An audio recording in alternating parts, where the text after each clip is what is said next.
সরকার হাওয়াই চপ্পল এবং পাদুকার উপর যে ভ্যাট এতদিন ধরে অব্যাহতি প্রাপ্ত ছিল সেটার উপর ভ্যাট আরোপ করেছে।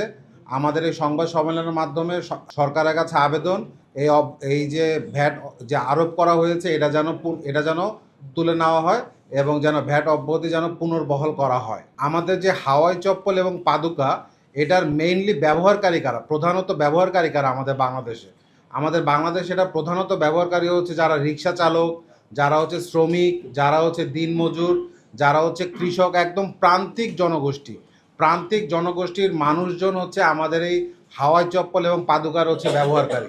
এবং তারা মোটামুটি কত টাকার মধ্যে স্যান্ডেল ওনারা ক্রয় করেন? ওনারা 100 থেকে 150 টাকার মধ্যে স্যান্ডেল ক্রয় করেন, মাঝে মাঝে এটার দাম 60-70 টাকাও হয়।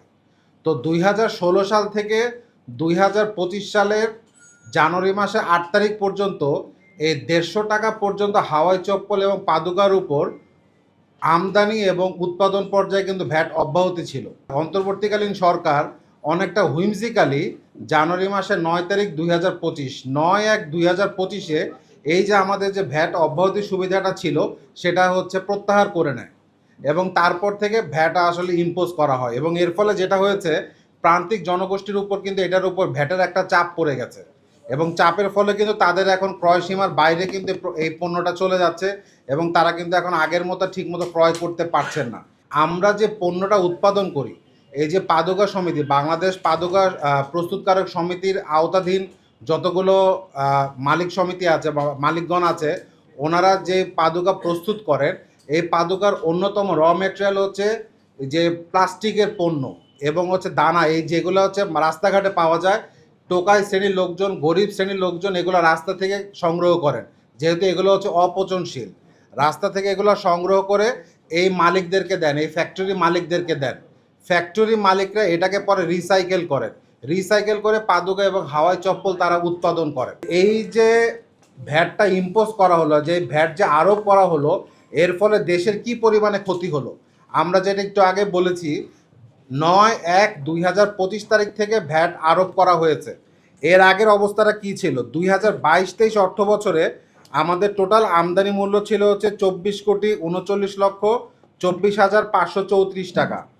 2023-24 অর্থ বছরে ছিল 6,42,509 টাকা। 2024 মানে জুলাই থেকে ডিসেম্বর পর্যন্ত আমাদের আমদানি মূল্য ছিল 77,653 টাকা। 2025 যখন থেকে ভ্যাট আরোপ করা হলো তখন থেকে জুন মাস পর্যন্ত দেখেন কত পরিমাণে আমদানি বেড়ে গেছে। 1,220,21,50,736 টাকা।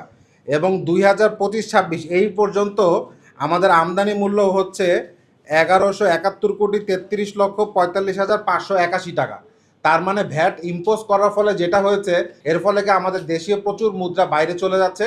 এটা কিন্তু আমাদের দেশীয় অর্থনীতির জন্য ক্ষতিকারক। সুতরাং আমরা মনে করি দেশের জনগণের কথা চিন্তা করে এবং এই ইন্ডাস্ট্রির কথা চিন্তা করে, যে এর একটা ক্ষুদ্র মাঝারি শিল্প একটা ইন্ডাস্ট্রি, এই ইন্ডাস্ট্রির কথা চিন্তা করে সরকারের উচিত যে ভ্যাটটা হুইমজিক্যালি অন্তর্বর্তী সরকার দেশের জনগণের কথা চিন্তা না করে দেশের প্রতি কোনো কমিটমেন্টের অভাব থেকে তারা যে একটা সিদ্ধান্ত দিয়েছে, এই সিদ্ধান্ত থেকে বর্তমান গণতান্ত্রিক সরকার এই সিদ্ধান্ত থেকে সরে আসবেন এবং যে ভ্যাট যেটা অব্যাহতি ছিল সে অব্যাহতি সুবিধা আবার পূর্বের ন্যায় পুনর্বহাল করবেন। এটাই আমাদের সংবাদ সম্মেলনে সরকারের কাছে আবেদন।